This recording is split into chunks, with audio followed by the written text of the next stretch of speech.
अधिवक्ता का पेशा ही चुनने के पीछे क्या क्या था? तो बात करते हैं ना कि भाई 3 कोट से हमेशा बच के रहो, तो उसमें एक ब्लैक कोट भी आता है। यानी आज हम बात करेंगे तो पॉकेट आगे आ गई है। करने की चीज नहीं है, उसको समझने की चीज। कौन करता है कानून? किस तरह का डर? आज किसी को मारने में डर नहीं लगता। आप खोल के किसी को मार सकते हैं, अगर राह चलती किसी लड़की को छेड़ सकते हैं।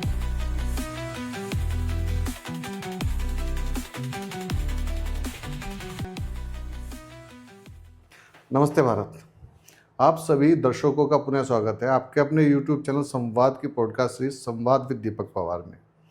और आज के संवाद में हमारे साथ हैं ललित मिगलानी जी, जो अधिवक्ता हैं नैनीताल हाई कोर्ट में। एक संस्था चलाते हैं भारतीय जागरूकता समिति, तो उसके माध्यम से अपराधों पर नियंत्रण कैसे किया जाए उस तरह के कैंप ऑर्गेनाइज करते हैं छात्रों के बीच में। और उसके अलावा जन जागरण और जन जागृति के काफ़ी सारे कार्यक्रम ललित जी करते रहते हैं। तो काफ़ी सारी चीज़ें थी, काफ़ी सारी बातें थी ललित जी से करने के लिए। तो हमने आग्रह किया कि ललित जी आप संवाद के मंच पे आइए, तो उन्होंने सहज भाव से हमारे आग्रह को स्वीकार भी किया। ललित जी बहुत बहुत आभार और धन्यवाद आपका हमारा आग्रह स्वीकार करने के लिए और संवाद के लिए समय निकालने के लिए। थैंक यू सर, आपका बहुत बहुत मैं शुक्रगुजार हूँ कि आपने हमें इतना अच्छा अपॉर्चुनिटी दिया और इतना अच्छा मौका दिया कि आज हम आपके साथ बैठने का हमें मौका मिला। चलिए, तो जैसा मैं हमेशा बोलता हूँ, करते हैं संवाद यात्रा को आरंभ। तो सबसे पहला प्रश्न जो मेरा सभी अतिथियों से रहता है, पृष्ठभूमि जी।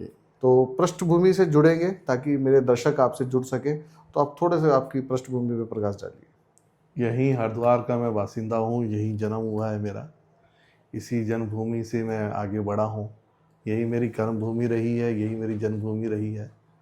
और इसी भूमि से, हरिद्वार भूमि से जो मैं जुड़ा हूँ और यहीं के लिए कुछ करने की हमेशा मेरी एक इच्छा रही है कि कुछ डिफरेंट करूँ मैं हरिद्वार के लिए, कि हरिद्वार में मैं जाना जाऊँ। मैं तो जानना अपने लिए नहीं चाहता हूँ कभी भी, लेकिन कार्य में हमेशा ऐसा करना चाहता हूँ कि हरिद्वार के लिए मैं कुछ जितना दे सकूँ मैं दूँ। बहुत सुंदर, बहुत सुंदर। अधिवक्ता का पेशा ही चुनने के पीछे क्या क्या कारण है? अधिवक्ता का पेशा एक रॉयल प्रोफेशन है, बहुत सुंदर, बहुत रॉयल है। इसकी अगर आप बैकग्राउंड में जाओ ना, तो हमारे जितने सीनियर्स होते हैं, हमारे जितने बड़े बात करते हैं, तो उनसे अगर आप समझें तो इसकी एक अलग ही रंगत है। इसके इतिहास में अगर हम जाएं तो ये कभी पैसा कमाने का कोई एक ज़रिया नहीं हुआ करता था, ये हमारा समाज सेवा का ज़रिया था। बड़े बुजुर्ग हमारे जो बड़े लॉयर्स हैं, जिनसे हम सानिध्य मिलता है, उन लोगों ने हमें बताया कि ये किसी टाइम पे रईसों का प्रोफेशन हुआ करता था। हाँ, वो इसलिए होता था क्योंकि उनको समाज में कुछ करना था। बिल्कुल। एक हमारा गाउन होता है ब्लैक कलर का, जिसको हम पहनते हैं, उसको किसी ज़माने में उसके पीछे एक पॉकेट हुआ करती थी। ओके। तो जब वकील अपना किसी क्लाइंट के लिए कोई मुकदमा लड़ता था तो उससे कभी पैसे मांगता नहीं था।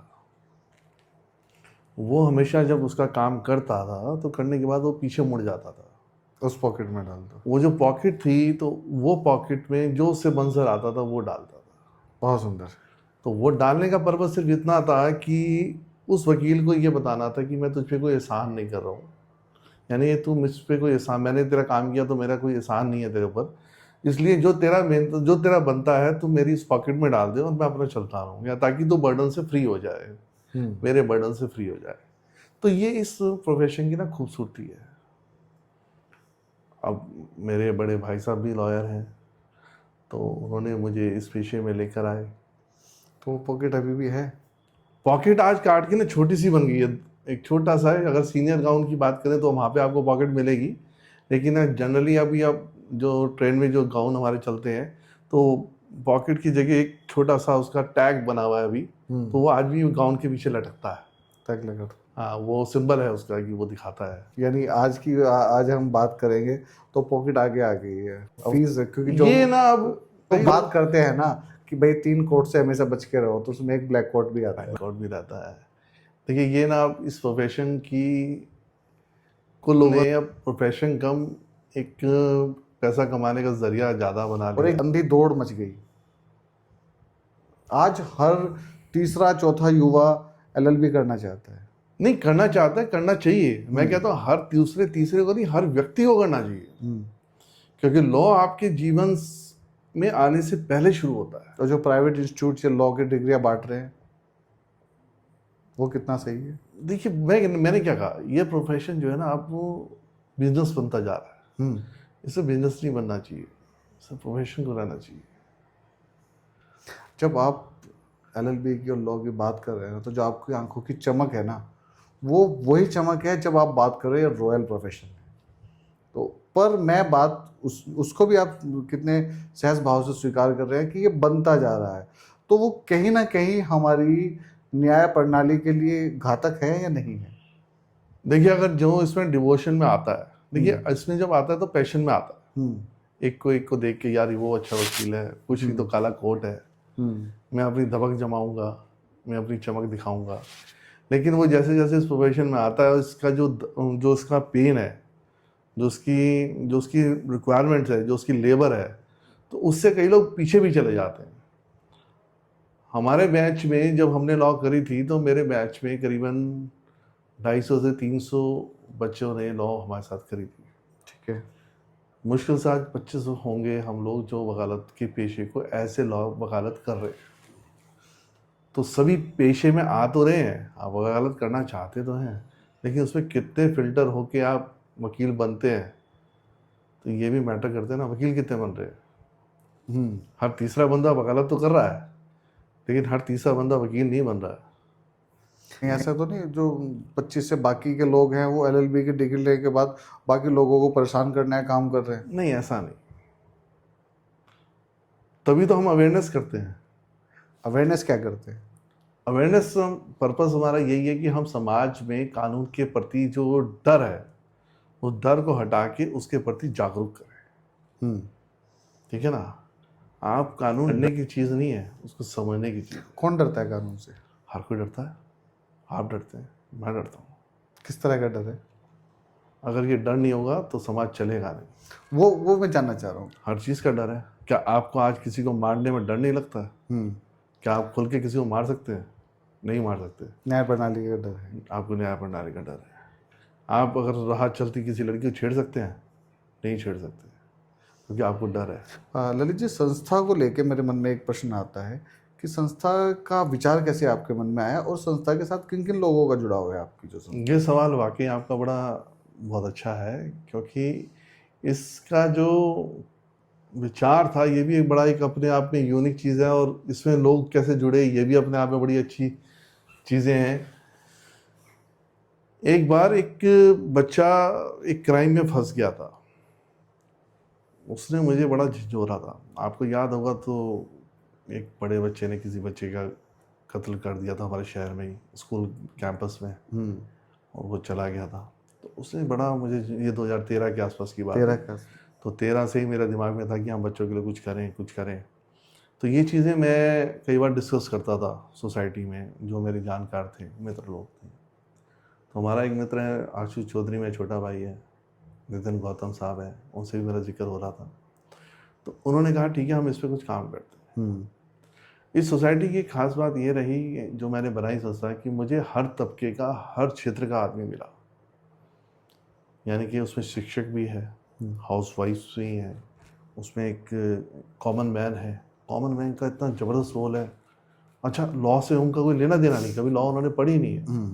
आप देखिए ना, आशुष चौधरी भाई ने, नितिन गौतम साहब, विशाल गर्ग साहब, योगी रजनीश, आचार्य हमारे कमलेश कृष्ण जी, विजेंद्र पालीवाल साहब, जिनका इन क्षेत्रों से कोई लेना देना नहीं, लॉ से लेना, सब ने मिल के काम किया, आगे बढ़ाए। ये वो थे फाउंडर्स थे जो बीच में थे। महिलाओं में देखिए आप, ऋचा गौड़ एक मैम थी, बहुत शानदार काम किया उन्होंने, हमारे साथ मिल के किया, ऑर्गेनाइज़ किया उन्होंने। उसके बाद सुप्रिया शर्मा भी आई, शिवानी गौड़, उसने बहुत लंबे समय से हमारे महिला विंग बना के महिलाओं के अधिकारों के लिए उन्होंने बहुत काम किया। उसके यहाँ अर्पिता भी हैं, अर्चना मैम है, दिवाली मैम है, विनायक साहब हैं, BHL के एम्प्लॉई में हमारे विनीत भैया, अनिल भैया। तो यानी कि हर तबके का लोग जो है हमारे साथ, बैंकेट हॉल से जो जुड़े हुए हैं, सिद्धार्थ जी, मतलब आपने हर क्षेत्र से व्यक्ति, वो सब जुड़े। अच्छा। और उन जुड़ों ने उन सब के, ये एक्चुअली क्या ना, ये मैं अपने ऊपर क्रेडिट ले नहीं सकता, इस संस्था का आपको क्रेडिट मैं आपको तो एक विचार आया था, वो उस विचार से जुड़े। मैं कह रहा हूँ ना, इस संस्था का मैं क्रेडिट अपने ऊपर कभी नहीं ले सकता और ना मुझे कभी लेना चाहिए, क्योंकि ये संस्था मेरी फाउंडेशन है या मैंने इसके लिए बहुत बड़ा काम कर दिया, नहीं। ये समाज के लोगों की मैंने सिर्फ एक सोच डिलीवर करी, उसके बाद जो उनकी लेबर थी, आपसे शासन प्रशासन मेरे साथ जुड़ा हुआ है। हर शासन मैं अगर ट्रैफिक वालों को कहता हूँ, ट्रैफिक वाले मुझे फ़ोन नहीं करना पड़ता, मैसेज करके आ जाते हैं। मैं या आरटीओ साहब को फ़ोन करता हूँ या मैसेज डिलीवर करता हूँ कि मैं ये प्रोग्राम करता हूँ, वो मेरे पास आ जाते हैं। डीएलएसए की जो साहिबा आते हैं वो मेरे पास आ जाते हैं। और इन सब को करने के लिए, अच्छा मैं नैनीताल में होता हूँ, आप सोचिए, मैं मंडे टू फ्राइडे में वहाँ वर्क करता हूँ, सैटरडे संडे में ये यहाँ आना होता है, सैटरडे हम लोग ये प्रोग्राम्स करते हैं। लेकिन पीछे से जो वर्किंग होती है, जो काम करना होता है, किसी ने करना होता है, सोसाइटी के कॉमन मैन, हाउस वाइफ्स, अपने काम को छोड़ के मेरे लिए काम करना, यानी कि सोसाइटी के लिए काम करना।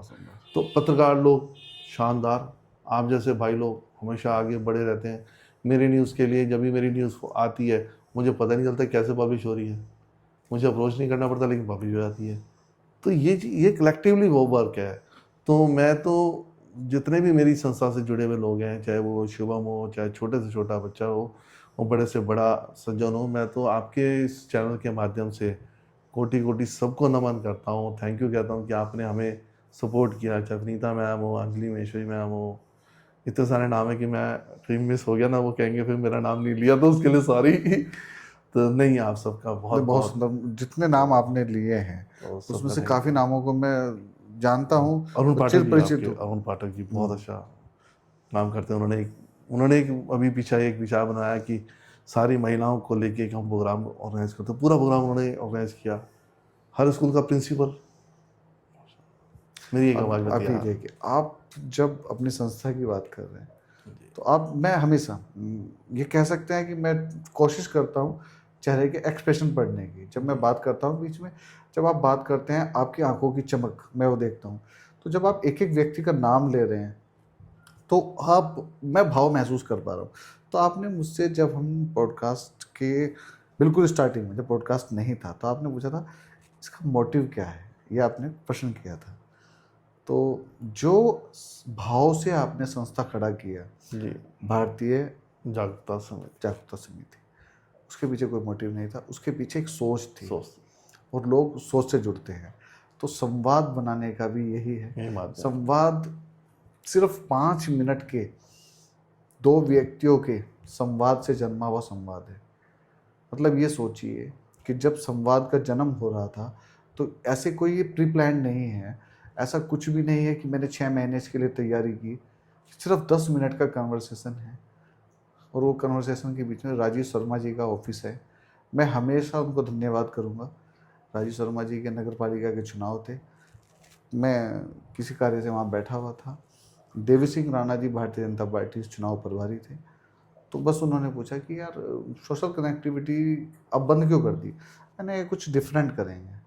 तो बोले डिफरेंट, मैंने कुछ ऐसा करेंगे जहाँ संवाद स्थापित हो।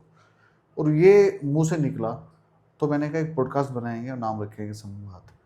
और मैंने अपने जो मेरा टेक्निकल जो ये इस तरह के काम देखे, तो बोला मैंने एक चैनल बनाना है और नाम चाहिए संवाद एट एनी कॉस्ट। और ये हम बात सुबह 10 बजे कर रहे हैं, रविवार की सुबह है, 12 जनवरी 2025 का दिन है, और शाम को 8 बजे पॉडकास्ट शूट हो रहे हैं, और संवाद का इस बीच में निर्माण हो चुका है। तो जो बात एक अभिनेता फिल्म में कहता है ना कि अगर आप किसी चीज़ को शिद्दत से चाहो तो पूरी कायनात उसे लग जाती है। और आज मैं आपको बताऊं, आज जब हम बैठे हैं, सिर्फ 10 महीने हुए हैं, अक्टूबर मंथ है, और इस 10 महीने में आज ये कम से कम नहीं तो 56 या 57वां पॉडकास्ट। शानदार। और जब मैं सोचता हूँ ना कि ये कैसे हुआ, तो मैं बोलता हूँ मुझसे नहीं होने वाला था ना, क्योंकि जब परमात्मा का काम है वो करते हैं। ये 56 लोग कहाँ से आए मैं नहीं जानता। हरिद्वार जैसे शहर में, और मैं बताऊँ मेरे पास इतनी लंबी लेंथ अभी भी हैं कि ये ऐसे हो रहा है ललित जी कि जितना डालता हूँ उतने निकल के आता। और जब मैं आपको बता रहा था ना, लिटरली इस संवाद को मैं एंजॉय करता हूँ। जब मेरे बगल में करुणेश मिश्र जी आके बैठते हैं तो मैं सौभाग्यशाली अपने आप को मानता हूँ। बहुत सुंदर। ठीक है, करुणेश मिश्र जी का पॉडकास्ट हमने अभी किया था और उनको मैंने एक बात बोली थी कि मेरा सौभाग्य है। वो बोले नहीं, मैं यहाँ चल के आया। मैंने नहीं, आप जब व्यासपीठ पे होते हो तो आप तक जाते हैं लोग। अगर इस संवाद के लिए आप यहाँ आए हो ना तो सौभाग्यशाली मैं हूँ। और मैं हमेशा उसी नम्रता के साथ, उसी शिद्दत के साथ मैं हर उस अतिथि का सौभाग्यशाली मैं हूँ, उसका वही सत्कार है क्योंकि वो मुझ तक आया। तो ये संवाद उस परमात्मा से संवाद है। और मैं जब इसमें भाव नहीं जोड़ता हूँ, मैं इसमें कुछ अपनी अपेक्षाएं नहीं रखता हूँ इससे, इसलिए ये संवाद चल रहा है। अभी तक के पीछे मुड़ के देखता हूँ ना तो एक से एक आदमी बहुत सुंदर है, विचारों की एक अजीब। और मैं बताऊँ, हर संवाद के बाद, हर पॉडकास्ट के बाद मेरी पर्सनैलिटी में बदलाव आता है। मतलब 56 लोगों के साथ संवाद करना, मैं अपने आप में बदलाव देखता हूँ। और आने वाले समय में ईश्वर की कृपा है कि ये संवाद और आगे बढ़ ही रहा है और मैं नहीं बढ़ा रहा हूँ। ये फैक्ट है, यही है, ये फैक्ट है। 2013 में जब मैंने पहला प्रोग्राम किया था, बड़ी मशक्क़त के साथ प्रोग्राम किया था, मुझे आज भी याद है। मुझे धुन थी बड़ी, मैं लोगों के पास गया, टीचर्स के पास गया, बड़ा प्रयास किया, तब जाके मुझे एक स्कूल मिला था, भला कॉलेज साहब। भला कॉलेज में मेरा पहला प्रोग्राम हुआ था। वो मशक्क़त थी मेरी।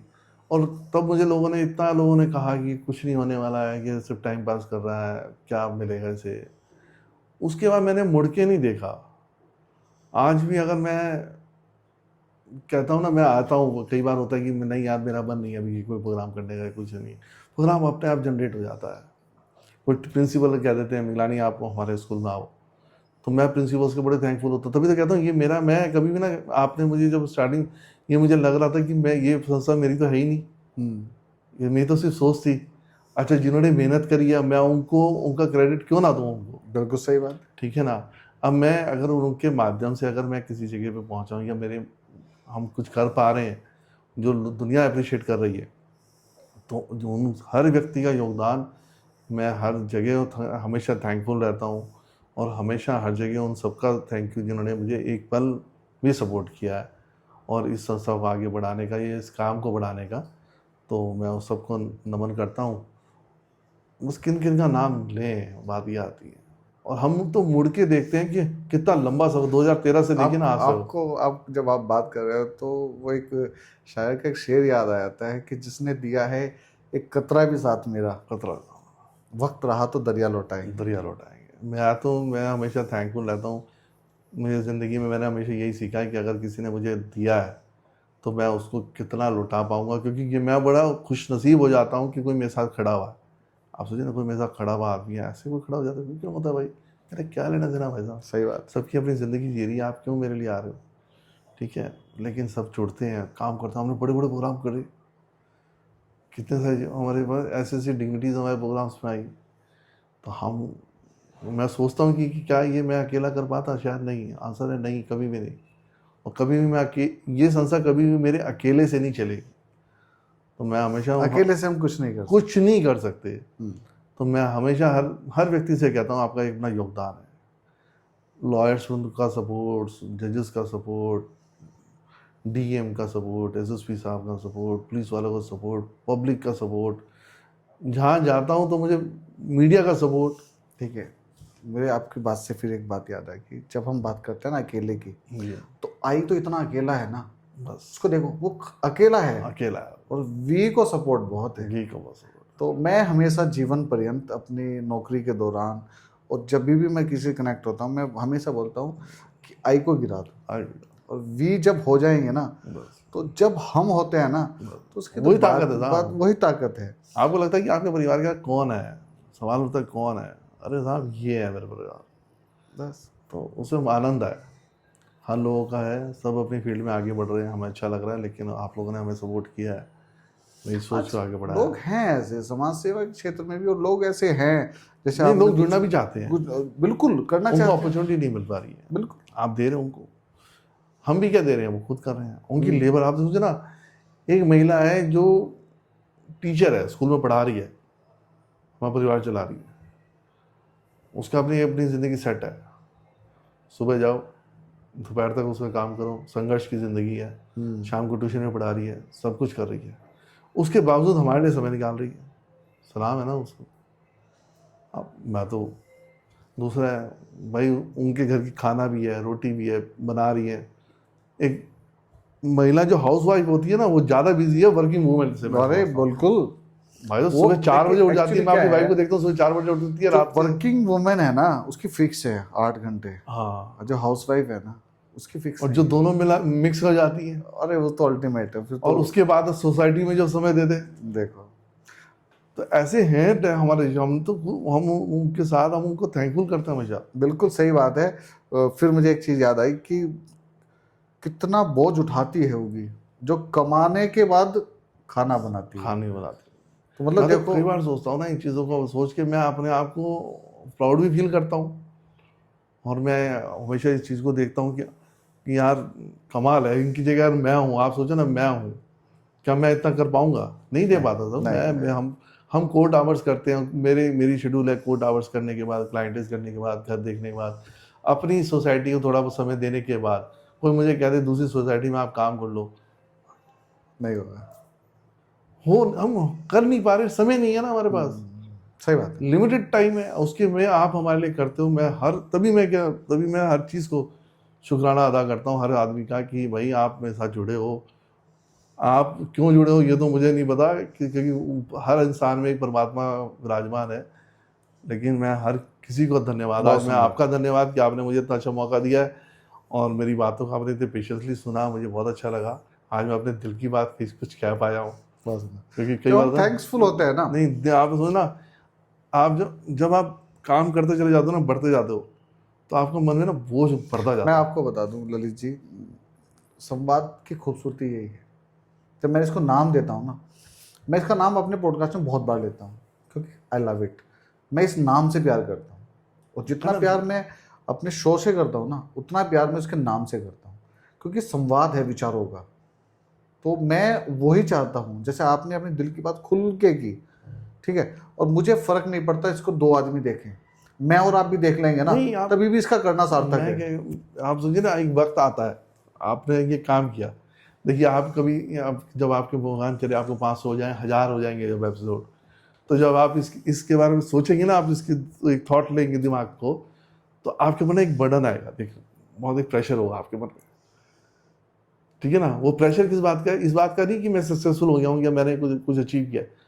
आप इतने अपने आप को थैंकफुल करेंगे और लॉडेड होंगे कि यार मैं क्या था, और कितने लोगों ने मुझे सपोर्ट करके मुझे कहाँ ले आया। लिटरली यार, तो जब मेरा वो पहला जो लोड है ना, वो जो लोड है, आप सोचिए ना, मेरे अंदर इतना भरा हुआ है कि अभी आप 5 घंटे भी बुलवाओगे ना, मैं बोलूंगा, अपने लिए नहीं उनके लिए बोलूंगा। मैं एक चीज आपको बता दूं कि आज के पॉडकास्ट में लिटरली कोई टक्कर का मिला है।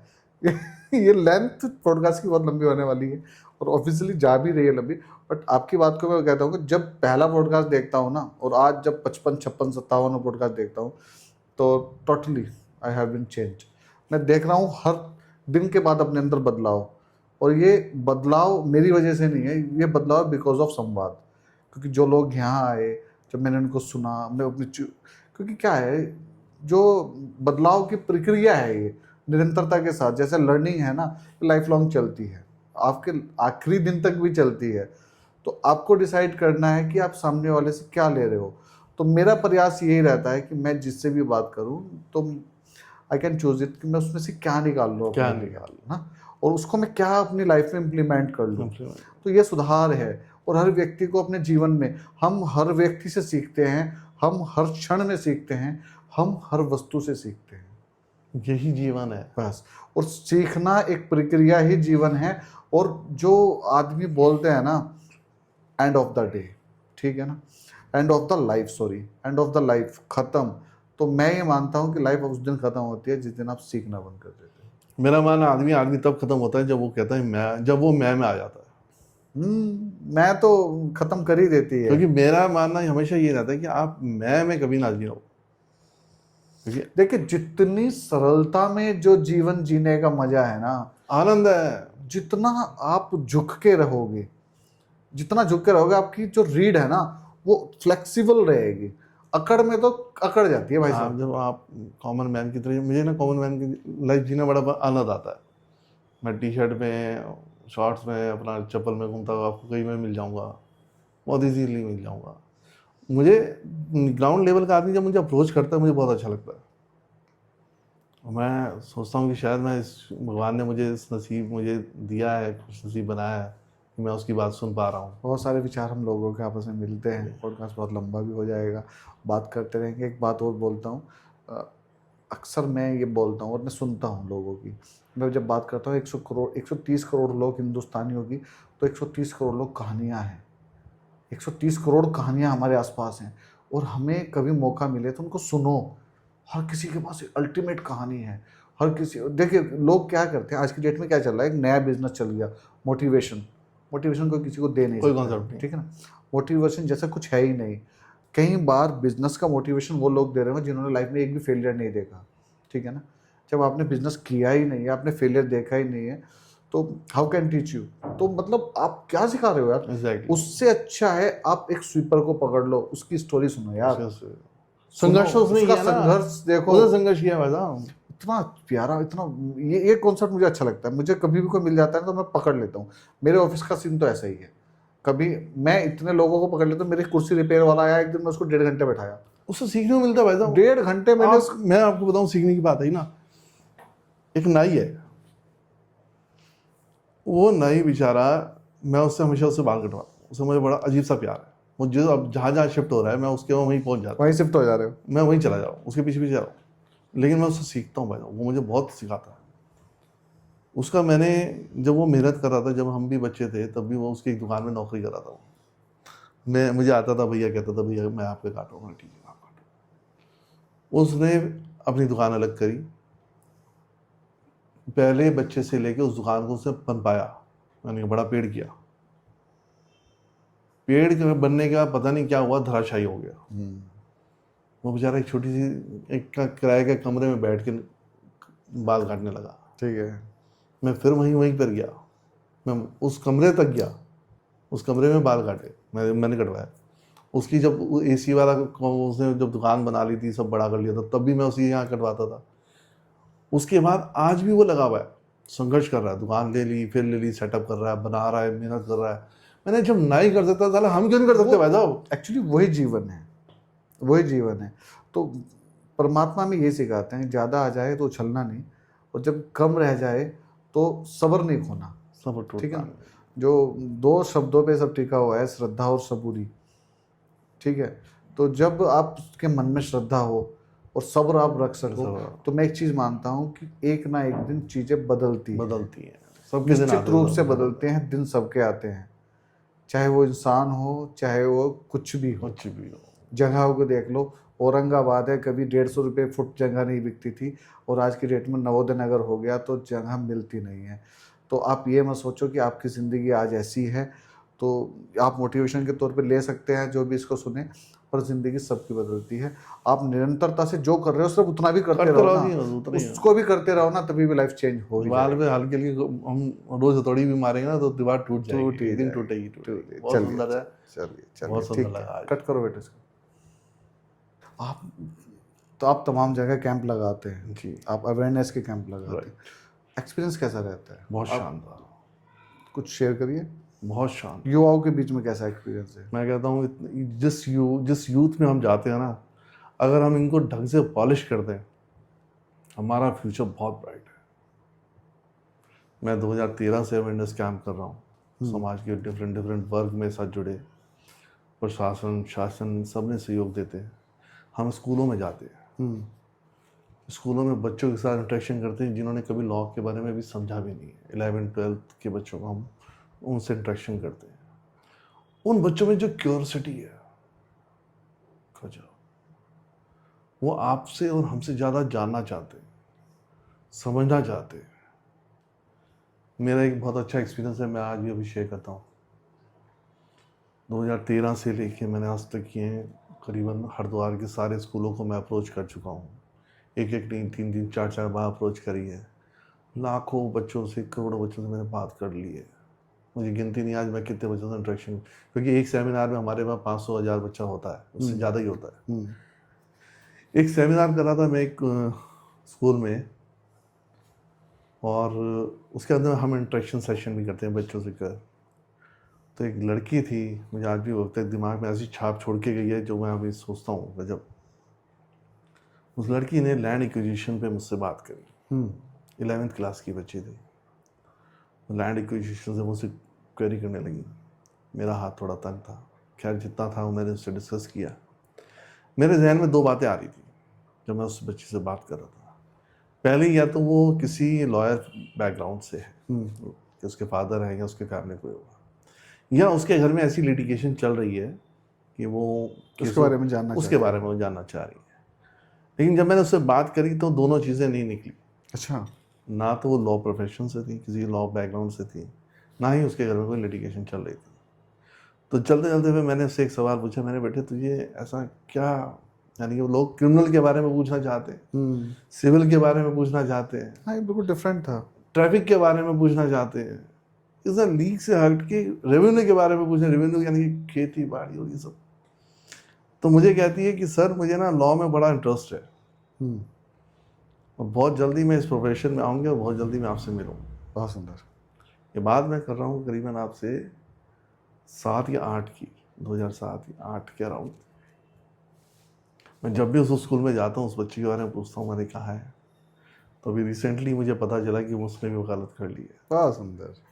उससे मेरा मिलना नहीं हुआ, लेकिन जिस दिन भी मुलाकात होगी तो मैं उसका जरूर एक फ़ोटो खींच के अपने फेसबुक पे लगाऊंगा, और मेरा सीना इतना चौड़ा हो जाएगा। ऐसे बच्चे मिलते हैं। बिल्कुल। आप बच्चों से जब बात करने लगते हो ना तो बच्चे समझते हैं चीज़ों को। हमने ऐसे भी बच्चे देखे हैं जो हमें इग्नोर करते हैं, लेकिन हमने ऐसे बच्चे देखे हैं जो हमें ऑब्जर्व करते हैं। तो ये चीज़ें अच्छी हैं और हमें जाना चाहिए इन चीज़ों में। आप एक बार एक किस्सा और बताता हूँ मैं आपको। मैं एक शादी में अटेंड कर रहा था। वहाँ पे एक बच्ची अपने पेरेंट्स से मुझे देख के पेरेंट्स को लेकर आई। उसने मुझे मिलवाया कि सर हमारे स्कूल में आए थे, लॉ के बारे में बता के गए। तो अच्छा लगता है। कौन ऑब्जर्व करता है किसी को? कोई नहीं करता। और मेरा अपना एक मानना है, देखिए अपराध बहुत बड़ा शब्द है, और मौज मस्ती बहुत छोटी शब्द है। बच्चा है, बचपना है, मौज मस्ती करेगा, लेकिन वो मौज मस्ती कब अपराध में बदल जाती है। बीच में छोटी सी एक लाइन है, बस छोटी सी सेकंड, एक जरा सा जिसे कहते हैं, हो गया अपराध। लड़का लड़की के पीछे भाग रहा है, मौज मस्ती है। लड़की उससे परेशान हो गई, अपराध है। स्कूटर पे जा रहा है, मौज मस्ती है। स्पीड थोड़ी सी तेज हो गई, अपराध है। आप बाइक चला रहे हो, मौज मस्ती है। बाइक से कोई टकरा गया, अपराध हो गया। 4 व्हीलर चल रहा है, स्पीड से चल रहा है, मौज मस्ती है। उससे टकरा के किसी की जान चली गई, अपराध हो गया। तो लोग जो बच्चे हैं, जब आप सेशन करते हैं तो उतनी गंभीरता से सुनते हैं कि उस टॉपिक को बिल्कुल सुनते हैं। यानी कानून के प्रति जागरूकता, तो आप जो जागरूकता उनके अंदर लाना चाहते हैं वो है उनके अंदर जागरूकता। मुझे सेटिस्फेक्शन मिलता है। मैं एक सेमिनार करता हूँ तो मैं उस सेमिनार करके कभी डिसअपॉइंटेड नहीं हुआ कि मुझे अब आगे नहीं करना चाहिए, ऐसा कभी नहीं हुआ। आप लिटिगेशन के पेशे में कितने समय से हैं? मैं 2006 से लॉ में हूँ। मैं 20 साल, मतलब 19-20 साल। 19-20 साल हो गए। और मतलब अभी तक आप इस पेशे को पूरा एंजॉय कर रहे हैं, मैं जो आपकी आंखों में देख पा रहा हूं। मैं बिल्कुल इसे एंजॉय करता हूँ। मैं इसे बड़े प्यार से इसे मैं टैकल करता हूँ। मैं कभी इसको बड़ी शिद्दत के साथ मैं इस प्रोफेशन में लगा हूँ। यानी कि मुझे जो मिलता है ना, मेरा बस ये रहता है कि इसे शिद्दत से कर दो। मुझे सबसे ज़्यादा फाइलें पढ़ने का बड़ा शौक है। यानी केस को मैं कभी ये नहीं देखता कि इससे मुझे कितना पैसा आ रहा है। केस आ गया ना, इसे एंजॉय करो। इसमें मुझे कितना सीखने को मिल रहा है, उसे सीखो। कभी ऐसा कोई केस आया आपके सामने कि केस आप लेना चाह रहे हो पर सामने वाला, आपकी भाषा में जो भी उसको बोलते हैं, वो कैपेबल नहीं है, उसको मतलब उसका जो पे है वो करने के लिए कैपेबल नहीं है, हाँ, तो उस केस में आप लोग क्या करते अभी हैं? रिसेंटली हुआ, बड़ा प्यारा केस था, बड़ा प्यारा केस था। मैं देहरादून से आ रहा था, एक रेस्टोरेंट में रुका। अब रेस्टोरेंट में रुका तो चाय पानी चल रही थी, बातचीत चली, तो किसी को पता चला मैं वकील हूँ हाई कोर्ट का। तो वो जो वेटर होता है लड़का ना, आया मेरे पास, कहता है सर मेरा एक केस है। मैंने क्या केस है भाई? कहता है मेरी बीवी और मेरा बच्चा जेल में है। ओ। मैंने किस ऑफेंस में है? कह रहा जी पॉक्सो के केस में। हम्म। मैंने इसमें विक्टिम कौन है? कह रहा जी विक्टिम मैं हूँ। ओ। मैं समझा, मैंने मतलब, कह रहा मैं नाबालिग था, मेरी वाइफ मुझसे बड़ी है, हमारे रिलेशन से एक बच्चा हुआ है, वो जेल में है, और मेरी माँ ने जो है जबरदस्ती की रिपोर्ट लिखा दी है, मैं उनके साथ रहना चाहता हूँ। ओ। अब मैंने कहा ठीक है आप हाई कोर्ट आओ देखेंगे। हाई कोर्ट आए, केस बड़ा यूनिक था, मुझे अच्छा लगा हाँ मतलब कि वाइफ अंदर है, बच्चा अंदर है, फादर बाहर है, और फादर कहता है कि फादर मुझे रहना है, वही विक्टिम है। वही विक्टिम। तो इसकी अपनी एक खूबसूरती थी केस की, और उसे 20 साल की सजा हो गई। हम्म। पीछे वाली कोर्ट ने उसे 20 साल की सजा दी है। तो मुझे अच्छा लगा केस, मैंने उसे लिया, उसके लिए एफर्ट्स किए। तो मुझे अक्सर वो फ़ोन करता था कि साहब आप मेरा केस सिंसियरली नहीं कर रहे हो क्योंकि मैं फ़ीस नहीं दे पा रहा हूँ। ओ। तो मैंने कहा फ़ीस का तो कोई लॉजिक ही नहीं है, तो मुझे, क्योंकि मुझे दिख रहा था वो क्या देगा मुझे। मैंने ठीक है जो तेरे से होगा तब दियो यार। देखिए हमने कभी उससे मैंने फीस ना मांगी। मेरा हमेशा ये रहता था कि ठीक है जो तेरे से बन सर आएगा तो कर दियो। उससे ये लगता है ना, अब ये पर्पस होता है उसका, पर्पस सिर्फ इतना होता है कि यार उसको ये ना लगे कि मैं किसी इंसान के तले दब गया हूँ। उसके बस में अगर 2,000 होंगे, उसने 5,000 होंगे, दे देगा। उसके एफर्ट्स करे, और मुझे उसके एफर्ट्स मैंने हर कोर्ट में मैंने करे एफर्ट्स उसके। फाइनली जब मैंने उनको रिलीज़ करवाया करा बेल, दिया। मुझे बड़ा आनंद आया उस दिन, बड़ा सुकून मिला। ऐसे अपने आप को ना कुछ करा मैंने सोसाइटी के लिए, और रियल मुझे उससे प्यार हुआ। सही बात है। ऐसे मुझे मिल जाते हैं, मैं कभी कर जाता हूँ। कुछ चीज़ें क्या होती है ना, कुछ मोमेंट्स हो जाते हैं, कुछ चीज़ें होती हैं जो पैसे से बढ़कर हैं, जो यहाँ पे सुकून देती है, सेटिस्फेक्शन। सेटिस्फेक्शन, वो वर्ड यूज़ कर सकते हैं आप। तो वहाँ फिर पैसे की अहमियत नहीं रह जाती, वहाँ पैसे की अहमियत नहीं रह जाती। इसी अब हाई कोर्ट के आपने 2-3 बार नाम ले दिया, तो इसी बीच में मुझे एक चीज़ याद आ गई कि एक बार में उत्तराखंड के 13 डीएम को एक साथ, नैनीताल हाई कोर्ट ही था, वहाँ पे लाने का एक मसला। तो एक वो एक क्या कहानी क्या है, वो क्या था, वो मैं आपके मुंह से सुनना चाहूँगा। हमारी हरिद्वार की पहचान क्या है? मैं आपसे पूछता हूँ, हरिद्वार की पहचान हर क्या की है? पौड़ी, हर की बॉडी क्यों है? क्योंकि माँ गंगा है, हम उसकी पवित्रता की बात करते दिस हैं। Is the point. हम्म। ये सवाल मेरे पास भी आया था, हम्म। मैं बड़ा चिंतित हूँ। लिटरली मैं as a human being Ganga ji को जब देखता हूँ, और हम देखते हैं पढ़े लिखे लोगों को में जब उनका एटीट्यूड देखता हूँ, मुझे लिटरली उनके पढ़े लिखने में ना क्वेश्चन मार्क नजर आता है। क्वेश्चन मार्क नजर आता है कि आप किस तरह से पढ़े लिखे हो, मुझे आके समझाओ आप पढ़े लिखे कैसे हो। जब नहाते हो कपड़े वहीं फेंक जाते हो, पॉलीथीन आपको पता है आपके लिए हार्मफुल है फिर यूज़ करते हो, गंगा जी को कूड़े का घर बना रखा है। हम 30 मार का बनते हैं, बड़ी बड़ी बिल्डिंग बनाते हैं, गाड़ियाँ बनाते हैं, होटल बनाते हैं, होटल के पाइप गंगा जी में डाल देते हैं, और गंगा हमारी माँ है। इससे बड़ा तो अब्रॉड चले जाओ, वहाँ नदियों को माँ तो नहीं मानते, हाँ, लेकिन उसकी क्लैरिटी को देखो और हमारी क्लैरिटी को देखो, फर्क है ना। तो ये एक ना कश्मकश एक आया था मन में, तो एक पीआईएल डाली थी हमने हाई कोर्ट में, ललित मिगलानी मतलब state of Uttarakhand, PIL number 140/2015। उसमें ये डिसीजन थे कई सारे आए कि हरिद्वार की जल को कैसे शुद्ध किया जाए, पॉलीथीन बैन की भी इसमें एक नोटिफिकेशन गवर्नमेंट ऑफ उत्तराखंड का निकला था। उसकी कंप्लायंस नहीं हुई थी, तो कोर्ट ने जो है सारे डीएम से, सारे जिला यानी कि जिलाधिकारियों से रिपोर्ट मांगी थी कि आपने हमारे डायरेक्शंस में क्या क्या काम किया हमको आप बताएं। तो उनकी उसी संदर्भ में सारे डीएम्स उसमें अपेयर हुए थे, और वो काम हुआ था। उसी में जो आपका ग्लेशियर को, पेड़ पौधों को जीवित व्यक्ति का दर्जा दिया सीबीएल में। काफ़ी सारी डायरेक्शंस हैं, उस डायरेक्शन से कुछ फ़ायदे हुए भी हैं।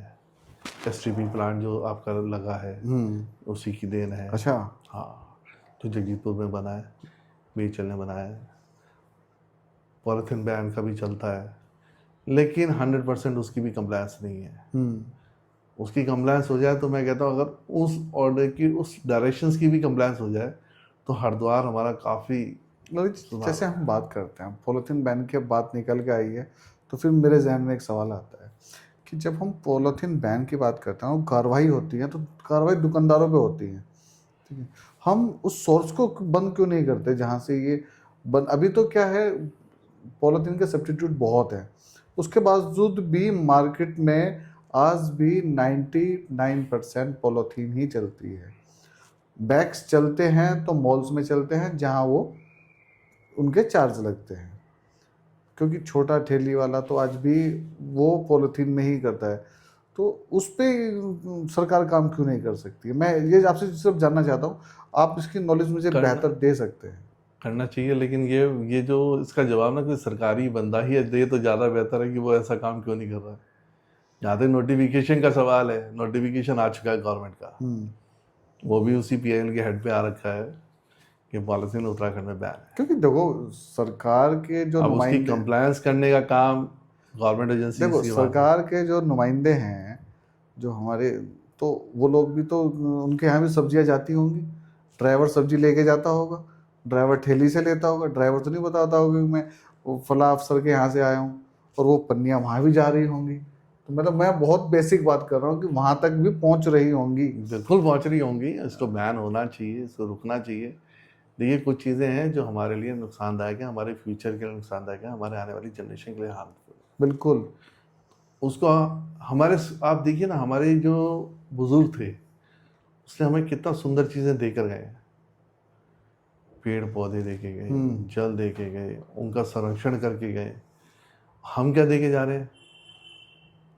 पॉल्यूशन देके जा रहे हैं। कितनी हम संस्कारों से दूर हो चुके हैं हम। हमारे पेरेंट्स हमें अच्छा अभी भी याद होता है कि घर में कोई मेहमान आते थे तो आते ही उनसे कहते थे कि पैर छुओ, पानी पिलाओ। घर की लेडीज घर का खाना बनाती थी। आज बच्चा कोई घर में आता है तो बच्चा तो फ़ोन में बिजी होता है, सर्वेंट को कह दिया जाता है खोल, दरवाज़ा खोल दे। वो दरवाज़ा खोलता है, पानी सर्वेंट ला के देता है, बच्चा मौज मस्तियों से पता नहीं कौन आ रहा है कौन नहीं आ रहा। कुछ ऑर्डर, कुछ खाने बनाने की बात होती है तो जोमेटो, स्विगी, बच्चे क्या खाओगे, सर क्या खाओगे। बनाने का कष्ट नहीं है, धरातल ख़त्म। चीज़ें इतनी आसान हो गई हैं, और आसान के साथ साथ मैं जो समझता हूँ कि चीज़ें उतनी खतरनाक भी हो गई हैं। अभी देखो एक चीज़ मुझे फिर वापस से क्या आपसे बात करता रहा तो मुझे याद भी कुछ आता है। एक चीज़ चल रही है डिजिटल अरेस्ट, उसके लिए आप अवेयरनेस पे कुछ काम करते हैं? करते हैं, कई टॉपिक्स पे करते हैं। वो क्या है वो, उस मैं चाहता हूँ कि आप उसके बारे में डिटेलिंग में बताएं, क्योंकि इस पॉडकास्ट के माध्यम से हम कुछ चीज़ें ऐसी भी दें कि डिजिटल अरेस्ट क्या है। कुछ नहीं है, जीरो। कानून में डिजिटल अरेस्ट का कोई कंसेप्ट ना था, ना है, ना होगा। ओके। अरेस्टिंग एक अपना कॉन्सेप्ट है, उसके बकायदा उसके अरेस्टिंग वारंट्स होते हैं, तब जाके अरेस्ट किया जाता है, उसके पैरामीटर्स हैं। डिजिटल अरेस्ट कुछ नहीं है, ये सिर्फ एक डराने का तरीका है और रटने का तरीका है। आजकल AI भी आ गया है, AI भी एक उसी का कॉन्सेप्ट है कि आपके अपनों की आवाज़ निकाल के उनसे ठगा जाता है। तो उसमें अभी रिसेंटली आया था, कई जगह आपको देखते हैं डिजिटल अरेस्ट के नाम पे वर्दीधारी बन के उसमें क्या किया जाता है, वीडियो से आपसे बात की जाती है, फ़ोन पे बात की जाती है, और एक बैकग्राउंड ऐसी दिखा दी जाती है जैसे पुलिस स्टेशन की या कोर्ट की, और वर्दी में पुलिस वाला वर्दी में बैठ जाता है। फिर वही कानून का डर, वो कहता है कि देखिए हमने आपको डिजिटल अरेस्ट कर लिया है। तो यही अवेयरनेस है ना। अब यहाँ पे क्या है, वो डर गया तो वो उसने उस डर का फायदा उठा लिया। आपके नॉलेज में है डिजिटल अरेस्ट होकर कुछ एक दो केस आपके नॉलेज में आया जिनका नुकसान हुए हैं? काफ़ी नुकसान हुए, देखे हमने। वो जो लोग थे जिनके नुकसान हुए वो पढ़े लिखे थे? सारे पढ़े लिखे थे। अच्छा, तो ये भी एक भ्रम है कि जो कम, मैं मानता हूँ कि जो कम पढ़ा लिखा है वो जल्दी नहीं फंसेगा फिर भी। लोगों की ना, मैं कहता हूँ ना, कई चीजें हम हमें बड़ी ताज्जुब होती है। अभी हरिद्वार का एक किस्सा सुनाता हूँ, जिक्र नहीं करूंगा किसी का, नाम तो नहीं लूंगा। हाँ, नाम लेने की जरूरत नहीं। हाँ, तो उसने क्या किया, एक उसके बाद कॉल आई।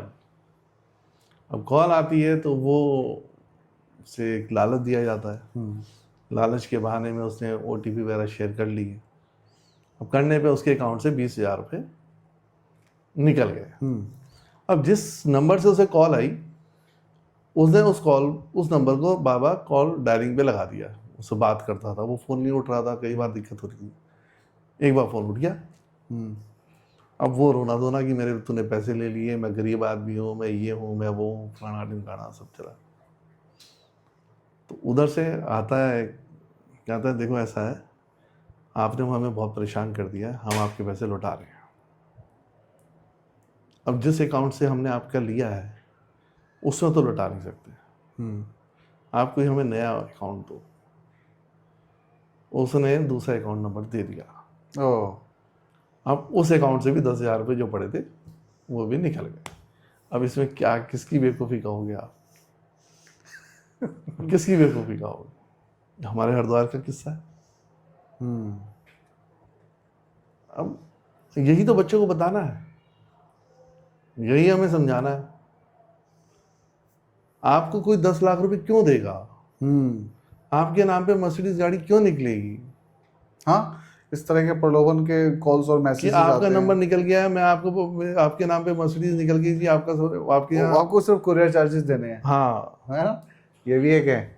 एक मेरे पास तो आया था एक बार, एक कॉल आई थी मेरे पास, टाइम तो याद नहीं है मुझे। उसमें उन्होंने कहा था कि आपकी होंडा सिटी निकल गई है। मैंने कहा अच्छा। कह रहे आप उसमें जो है आपको फॉर्मेलिटी के फलाने फलाने मुझे फॉर्मेलिटीज गिनवाई, तो उसने कहा जी आपको 1-1.5 लाख रुपये आपको जमा करना है बस। तो मैंने कहा साहब गाड़ी कितने की? कह रहे 15 लाख की गाड़ी है। मैंने 15 लाख की गाड़ी है ना, आप 5 लाख रुपये ट्रांसफ़र कर दो मुझे। भाई 6 लाख रुपये आप रख लो, गाड़ी आप रख लो, मुझे 5 लाख दे दो, बात खत्म हो गई। तो ये तो समझदारी दिखती है, लेकिन प्रलोभन में लोग चले जाते हैं। प्रलोभन में लोग चले जाते हैं। अच्छा, मैं अब जानना चाहता हूँ, अधिवक्ता के पेशे में अभी तक के इस 19 से 20 साल के अंतराल में आपकी चुनौतियाँ क्या रही? रोज चुनौती है, बुझ रोज।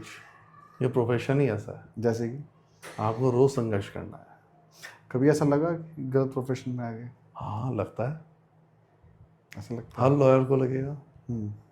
वही जो मूवमेंट है ना, वही मूवमेंट आपको वकील बनाता है। वही औरों से अलग बनाते हैं, हाँ, ये भी कह सकते हैं। ये प्रोफेशन आपको एक टाइम पे इतना तोड़ता है, और तोड़ने के बाद उस हद तक तोड़ता है कि बंदा फ्रस्ट्रेशन में आता है कि मैं कहाँ फंस गया हूँ। और जब आप वहां से निकल जाते हो तो आप वकील बन जाते बहुत सुंदर। हो। यही है। इसके अलावा अब मेरे कुछ क्वेश्चन हैं जो मैंने रेडी किए हैं। अभी तक जो मैं आपसे बात कर रहा था, जो मेरे मन में आ रहा था वो मैं कर रहा था। अभी आज के समय में जो आपकी कानून न्याय प्रणाली है, हम उसको और ज़्यादा सुलभ कैसे बना सकते हैं आम आदमी के लिए? आपका सजेशन उसमें मैं लेना चाहूँगा। नहीं, सजेशन हम काफ़ी कुछ हम कर रहे हैं, सिस्टम चल रहा है, उसको हमें और प्रमोट करना है।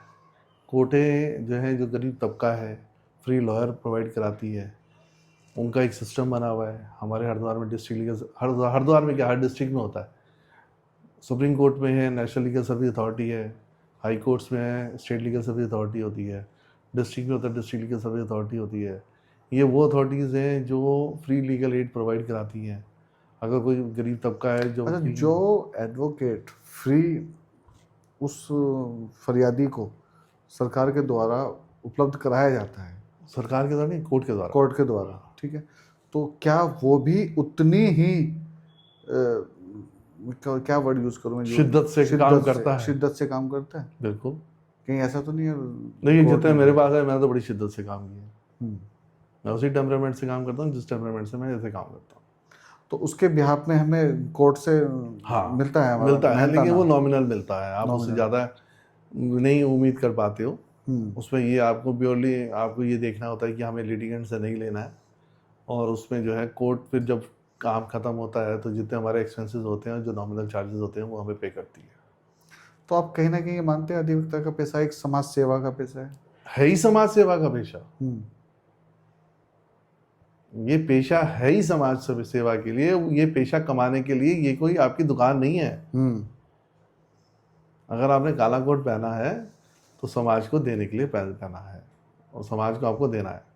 तो आज के जो युवा हैं, जो नए नए युवा जो धाक जमाने के लिए, ठीक है ना, और वो टाई वाला गाड़ी के पीछे लगाने के लिए एलएलबी लेके आते हैं, तो उन युवाओं के लिए आप कुछ संदेश देना चाहेंगे? आपको क्या लगता है उन युवाओं को आप क्या कहना चाहिए? पेशे में आओ, ये ज़रूरी है, हमें अच्छा लगेगा आप पेशे में आओ, लेकिन इस पेशे का मिसयूज़ मत करो। आप सोचिए ना, आप वकील हैं और अगर आप कानून तोड़ रहे हैं तो आप क्या मैसेज देना चाह रहे हैं? लोगों को आपसे सीखना चाहिए यार, ये वकील है, मुझे ही वकील बनना है। कई बार देखते हैं कि वकील साहब जो ट्रैफिक पुलिस जो संभाल रहा है सिपाही, उसमें दोनों हो सकते हैं। और ये वाकया में ज़्यादा दिन पुराना नहीं, मुझे रानीपुर मोड़ का एक वाकया याद आता है। और वकील तो साहब जो भी हैं रहे होंगे, तो एक महिला हैं जो ट्रैफिक बड़ी शिद्दत से संभालती हैं, और उनके साथ वो बहस करने में लगे हुए सिर्फ इसलिए कि मैं वकील हूँ। वो सिर्फ इतना बोल रही है कि आप गाड़ी साइड में लगा लो, एसएसपी साहब का काफिला आने वाला है। ये कुछ एक मैटर था अभी 2-4 महीने पहले का। तो वो क्या, उसको क्या कहेंगे आप? देखिए, जो ट्रैफिक संभाल रही है उसके लिए आप अधिवक्ता हैं, बट उसके लिए वहां पे जो सिस्टम लॉ एंड ऑर्डर बनाना है, उसे मेंटेन करना है, मेंटेन उसकी ड्यूटी बनती तो है। आप उस पर धाक जमाने मेरे लिए वो स्पेशल पैसेज क्यों निकालेगा? मेरे लिए वो स्पेशल, देखिए तो हमें ना, मैं कई बार इन चीज़ों को देखता हूँ, समझता भी हूँ। मैं आप किसी ट्रैफिक पुलिस वाले के साथ खड़े होकर देख लीजिए, आप 1 घंटा वहाँ खड़े नहीं हो सकते। खड़े मैं अभी 1 घंटा जो वो काम कर रहा होता ना, आप वो काम 1 घंटा नहीं कर सकते, और वो सुबह से लेकर शाम तक अभी करता है। देखिए, अभी मौसम काफ़ी बदला हुआ है, और ये सिर्फ 3 दिन पहले की बात है। बहादुराबाद का जो महाराणा प्रताप वाला चौराहा है, पृथ्वीराज चौहान वाला, सॉरी, चौराहे पे, वहाँ पे वर्दी में, मेरे ख्याल से 1 स्टार या 2 स्टार थे वो, पूरी वर्दी पसीने में भीगी हुई थी। दोपहर का समय था, हम लोग एसी में हैं, नंबर 2 पे करके एसी चला रहे हैं और हम हॉर्न मार रहे हैं, और वो व्यवस्था बनाने में लगा हुआ है व्यक्ति इस टाइम पे। तो वो जो वर्दी के अंदर है वो भी इंसान है। तो कहीं ना कहीं ये होता है, जो राजनीतिक क्षेत्र में चले जाते हैं या फिर जो अधिवक्ता पेशे में चले गए, या जिनको थोड़ी सी भी पावर मिल गई, तो हम फिर क्या होता है, उनका एटीट्यूड भी वैसा ही हो जाता है ना। अगर मुझे ही कोई खड़ा कर दे चौराहे के बीच में, नहीं कर पाओगे, तो फिर उस समय पे पेशेंस हमें रखना चाहिए। मैं वही तो कह रहा हूँ, जो वो जो काम करते हैं ना पुलिस वाले, सड़क पे खड़े हो गए, मैं कहता हूँ वो काम आपको 1 घंटा दे दो, बिल्कुल सही बात। आप 1 घंटे में टूट जाओगे यार, क्या काम कर रहे हैं। जब आप 1 घंटे में 50 आदमी हो गए, हेलमेट पहन ले, हेलमेट पहन ले, हेलमेट पहन ले, उसके बाद फिर देखता दूसरा आदमी फिर हेलमेट नहीं पहनता, तो आपको फ्रस्ट्रेशन हो जाएगी। अच्छा देखिए, वो सुबह शाम तक करता बेचारा। अब देखिए, मतलब इसको अवेयरनेस की कमी कहेंगे या फिर टोटली लापरवाही कहेंगे। हमारी ही जान बचानी है, हेलमेट का हमें फ़ायदा होना है, और एक व्यक्ति हमें बार बार बोल रहा है, और हमें परवाह है सिर्फ 500 रुपये की पर्ची की। मतलब ये जो लाखों करोड़ों रुपए का भेजा दिया भगवान ने, जो खोपड़ी है, इसकी सेफ्टी के लिए हमने लीगल एविडेंस पे ना, आज से कुछ चंद साल पहले एक कैंपेन करी थी। उसमें हमने क्या किया था कि हर स्कूल से कुछ बच्चे लिए थे और रोड्स पे हमने खड़े करे थे, उनसे हम चालान कटवा रहे थे, और उनसे हमने उनकी वो एक्सरसाइज करवा रहे थे कि पुलिस कैसे काम करती है। त्रिपुरा का एक इंसिडेंट है, मैं वहाँ खड़ा था, एक हितेश इंस्पेक्टर है हमारे यहाँ पे, जो इस समय ट्रैफिक इंस्पेक्टर है, टीआई हैं, आई नो दैट। तो वो हितेश जी थे, और भी 2-3 लोग थे। एक लड़की क्लास 8 या 9 की थी, स्कूटी से आ रही थी। अब हम लोगों को देख के वो घबरा गई, और घबराने के बाद वो उसे तेज करी और स्किड कर गई, और पीछे से आ रही थी बस। हितेश जी और जो दूसरे पुलिस वाले थे, उन्होंने अपनी जान पे लिटरली खेल के उस लड़की को खींच के बाहर निकाला। अगर वो थोड़ा सा हट जाते तो वो लड़की का पैर या कुछ ना कुछ जाता नहीं।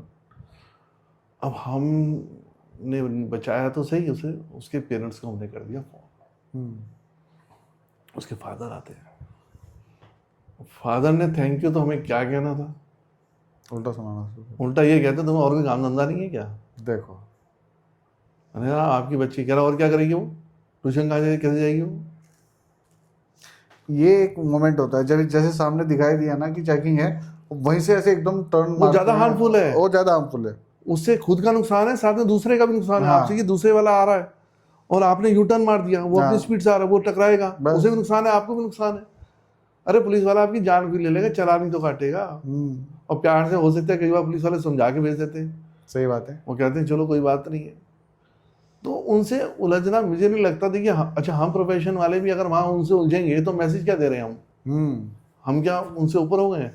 देखिए पुलिस वालों का डंडा सड़क पे चलता है, बिल्कुल सही बात है। हमारी कलम कोर्ट पे चलती है। सही बात है। हर जगह वो गलत नहीं हो सकते, वो तो हर जगह हम भी गलत नहीं है। रुको तो सही, रोक ही तो रहा है, मुझे कईयों ने रोका है। अच्छा, एक प्रश्न अब थोड़ा सा सीरियस। कानून व्यवस्था और राजनीति, इन दोनों के बीच में जो तालमेल है वो कैसा रहता है? कोई तालमेल ही नहीं है, राजनीति अपनी जगह पे, तालमेल तो रहता है। राजनीति कई अपनी बार जगह पे। बहुत सारे केस हैं जो राजनीति से प्रभावित होते हैं नहीं, और वो सालों साल चलते रहते हैं। मैं एग्री नहीं करता। तो आप इसको एग्री नहीं करते? कोई तालमेल नहीं है, टोटली डिनाई? बिल्कुल डिनाई, मेरे हिसाब से तो नहीं। राजनीति की ऐसा है ना, लॉ 3 बंदे ने एक ही पढ़ी है, जज साहब ने वही लॉ पढ़ी है, सरकार ने भी वही लॉ पढ़ी है, और दूसरे व्यक्ति ने भी वही लॉ पढ़ी है। ठीक है साहब, अब तीनों ने एक ही किताब पढ़ी है, ये सिर्फ इंटरप्रिटेशंस होती हैं। अब मर्डर करने वाला है, एक उदाहरण मैं आपको देता हूँ। मर्डर करने वाला जो जिसे किया है उसके वकील ने वही किताब पढ़ी है, सरकार जिसने उसको सज़ा दिलानी उसने भी वही किताब पढ़ी है, और जज साहब हैं जिन्होंने सज़ा भी देनी है छोड़ना है वो उसने भी वही किताब पढ़ी है।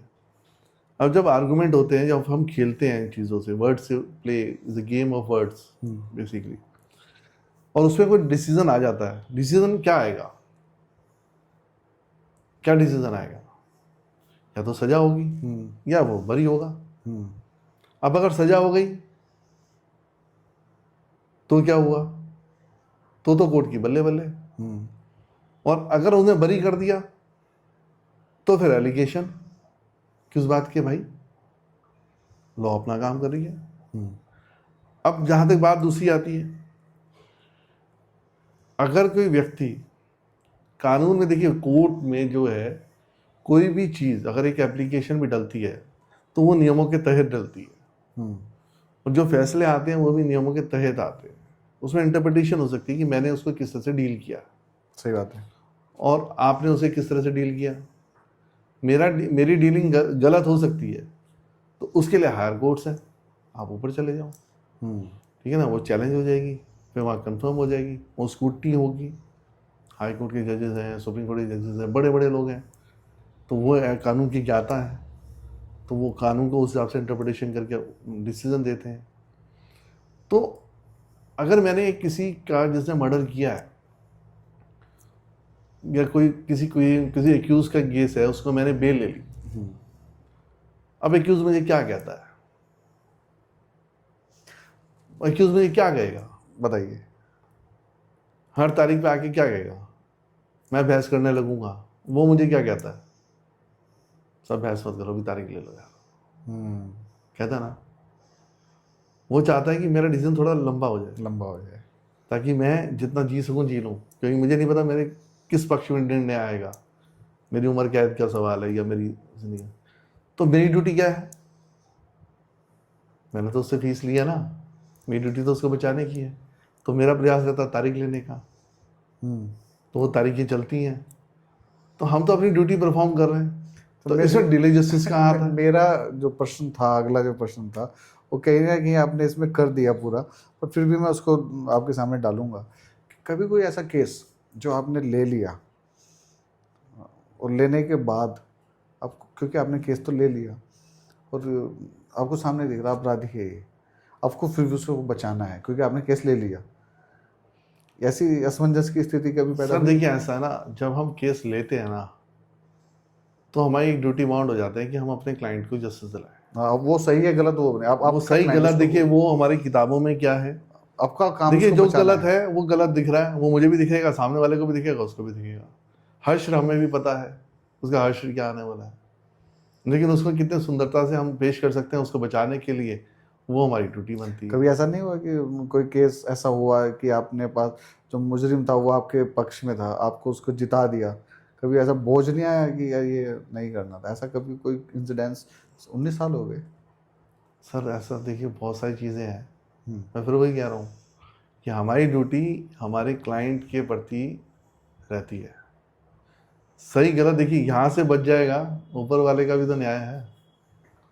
सही बात। हम अपने काम के प्रति जो है हमें अपना ईमानदार रहना है, यही एक इस लॉ की खूबसूरती है। हम्म, जब हम विक्टिम के पक्ष में आ जाते हैं तो फिर हम इसी चक्कर में जाते हैं इसको सजा देना है बड़ी से बड़ी। कानून व्यवस्था में कभी कोई आपको कोई एक कानून ऐसा लगा कि ये कानून ऐसा नहीं होना चाहिए, इसमें कुछ बदलाव होना चाहिए आपके नहीं, हिसाब बहुत से? बहुत सारी चीज़ें अभी रिसेंटली ले लो, मैं कई जगह पे मेरा ये सवाल है और मैं इससे थोड़ा डिसएग्री करता हूँ। देखिए कॉमन सिविल लॉ आया, हम्म, कॉमन सिविल लॉ कहती है कि समानता का अधिकार, बहुत सुंदर कानून है, अप्रिशिएबल है, हमारे उत्तराखंड में चलता है, मुझे बहुत अच्छा लगता है। लेकिन वहीं पे दूसरी जगह आप 125 मेंटेनेंस की बात करते हो, और वहाँ पे क्या है, वो मेंटेनेंस का लॉ आज भी पुराना जमाने का चला आ रहा है। वो कब बना था? वो बना था तब जब महिलाएं काम नहीं करती थी, ठीक है। अब महिलाओं को उनको जो पे करना था कि भैया अगर वो कैसे अपने आप को ज़िंदगी चलाएंगी, तो हस्बैंड से उसको कॉम्पनसेट कराते थे कि आप उसको मेंटेनेंस दो, ये दो, वो दो। आज सिचुएशन दूसरी है, आज पुरुषों से ज़्यादा महिला कमा रही है, सही बात है।